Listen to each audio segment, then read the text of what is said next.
public safety after the shooting at the after Carnival Big Wall party and complaints about trouble getting around Kingston on Carnival Sunday. Thank you so much for joining us. This is All Angles. I'm Dion Jackson Miller. Now joining me in studio, we have Assistant Commissioner of Police in the Strategic Operations Portfolio, Dr. Gary McKenzie. Also with us, reporter and producer, Television Jamaica, Anthony Lugg. Chief Executive Officer for the Kingston and St. Andrew Municipal Corporation, Robert Hill, and Senior Operations Manager for GenXS Jamaica, Sean Morgan, joins us. Later on, we're going to be hearing from Attorney at Law, Francesca Tavares, whose letter to the Gleaner about Carnival set off a whole other discussion about revelers and non-revelers, who should be able to do what where. But first, this overview from Kemon White.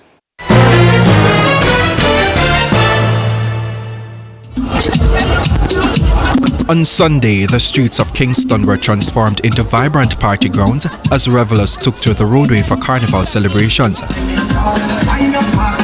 Roadways were filled with people dressed in colorful costumes, adorned with crystals, beads, and eye-catching backpacks, dancing as music echoed across neighborhoods. However, what was expected to be a joyful conclusion to the festivities took a troubling turn Sunday night following an altercation between a podcaster and a music producer that escalated into violence. According to police reports, a vlogger was confronted and assaulted by a group of men. During the incident, he managed to disarm one attacker who pointed a firearm at him. It is alleged that a music producer then drew his own weapon and opened fire at the vlogger, who returned fire. The vlogger was shot in the back but managed to escape and later handed over the weapon to the police. An entertainer was critically injured and underwent emergency surgery, while a bystander said to be a United States citizen was also wounded. Police confirmed that a licensed Glock 9mm pistol was recovered from the music producer. In a statement to the media, the family of the injured bystander, Jeremy Watson, raised the serious concerns about the emergency response following the shooting. They noted that the incident has caused significant physical, emotional, and financial distress. A relative of Mr. Watson claimed that the inadequate emergency response further compounded the situation, alleging that personnel were unable to provide essential care to manage his bleeding. The injured foreign national has argued that event organizers must be held accountable for implementing and enforcing stricter safety measures.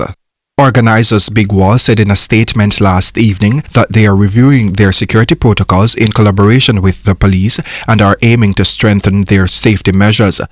Meanwhile, a writer in the Gleaner contends that Carnival traffic management effectively splits the city into two, leaving residents stranded and in some instances forced to stay indoors, as major roadways are blocked and access routes restricted. The writer says Carnival causes severe traffic congestion and widespread vehicular gridlock, with motorists left with little ability to move freely across affected areas. The article further criticized the planning and coordination of the event, arguing that it places greater emphasis on the festivities while overlooking basic public access and commuters' rights, ultimately resulting in significant disruption to daily lives across Kingston. Kemon White for All Angles. Thank you so much, Kemon. You know, I asked Kemon if he went Carnival. He was jumping mass. What do you think him say, Lug? No.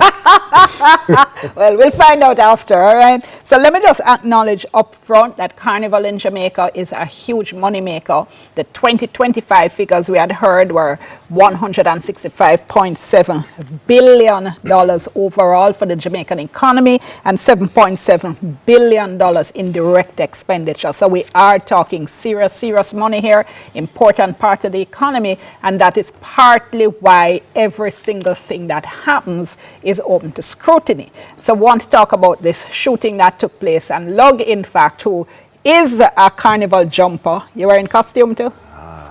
No, I was not. Okay, you were at the event though, and you're going to walk us through as well as explain to us some video that you got. Sure. So tell us at what point you started to realize there was an issue. All right, so when we got to that party, myself and two of my cousins, we were there, went in, settled in, party was going pretty well, about an hour and a half afterwards, and then gunshots rang out. And it was immediately clear to you it was gunshots and Well, fireworks or something. for me, yes, because again, it was one of those hip songs that were playing, and I heard it, and I was like, "What's going on here?" And then afterwards, everyone started to run. People started to take cover, and then when you look, you saw the police running towards the direction of where the gunshots were coming from. Well, let's bring up the video now and you Sure. walk us through what we are actually seeing on screen. All right, Yes. so this is immediately after the shooting. This is me walking over there. Right now, this is the police apprehending one of the persons involved. You see a discussion happening right now. This discussion here is, again, which police trying to determine who should detain this person. You see them pulling him. They're pulling him outside, pulling him. Still a discussion here about who should take. All right, they've settled that, and they're making their way now outside the venue. Lots of discussions happening here. Lots of people trying to look what's happening. They're walking, just a lot of talking and a lot of concern about what's happening here. And this is them making their way outside.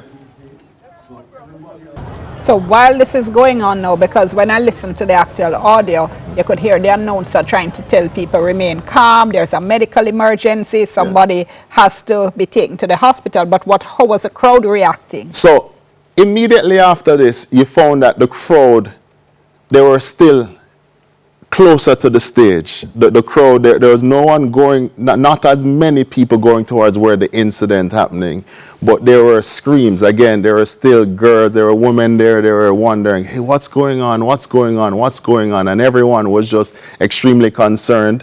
By the time things got a bit quiet now, people were making their way to the exit. But again, I'm assuming that announcer was saying that because they're also aware that the police are making their way to the exit, carrying out the people to the exit, so they don't want the crowd going in that same direction as well. So it was, in my estimation, trying to calm things and trying not to have that at the exit or the entrance. And did you think they succeeded? I mean, Yeah, what was it?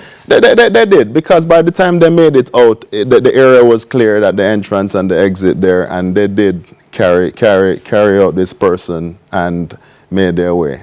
Okay. So, and in terms of what you are hearing from people now, like other partygoers? So the partygoers, I must tell you, they were just extremely shocked. I heard this girl saying, "Oh my gosh, I'm traumatized. Jesus Christ, so what is," you understand, just all different things. You had males there saying, "Jano, I can't believe this. Are this really come up now, star?" Those people, they were just in shock. They were just really and truly in shock and just trying to understand what happened, what led to everything, and it was just a lot of concern. And the topic, I mean, it has been a huge talking point ever since Sunday, because people are still saying what's going on, what happened. What's up? Yes, and again, that's because we've only heard one particular side. We've not heard the entire thing. The police as well are carrying out their investigations. They made it known that it's extremely early, and they are carrying out their investigations, and they will be providing details. But again, they still can't say much. But there's there are a lot of eyes on this situation, Dion, because again, we hear about 3 people being shot, but again, people are saying it could have been worse. All right, hold that thought for me. We're going to go to break. The organizers did send out a statement, as did the family of one of the men who was shot that night. And then we're going to go into the wider issue in terms of public safety at these events. So stay tuned. Remember our WhatsApp line, 876-254-0693. Give us your first name, your general location. We'll soon come.